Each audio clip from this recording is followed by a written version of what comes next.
आपल्या नांदेड जिल्ह्यामध्ये कालपासून जो पाऊस सुरू आहे त्यामध्ये मुख्यत्वे करून जे 4 तालुके आहेत किनवट, माहूर, हदगाव, हिमायतनगर आणि त्याचप्रमाणे जिल्ह्यातील इतर काही भागांमध्ये सुद्धा मुसळधार पाऊस झालेला आहे.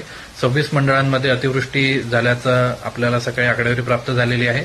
त्या अनुषंगानं काल रात्रीपासूनच बचावकार्य व मदत कार्य ज्या ठिकाणी आवश्यक आहे त्या ठिकाणी सुरू करण्यात आलेलं आहे. कुठेही कुठलीही जीवितहानी किंवा कुणी जखमी होण्याची घटना घडलेली नाही. मात्र काही ठिकाणी अगदी कमी प्रमाणात का होईना परंतु घरांची पडझड, पशुधनाचं नुकसान आणि शेतीचं मात्र मोठ्या प्रमाणावर नुकसान झालेलं आहे. त्याबाबत पाऊस ओसरताच आपण पंचनाम्यांची प्रक्रिया सुरू करतो आहोत.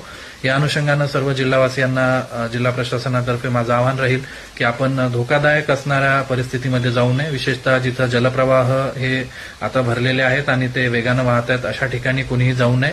त्याचप्रमाणे जर रस्ते कुठं बंद झालेत किंवा बंद असतील तर अशा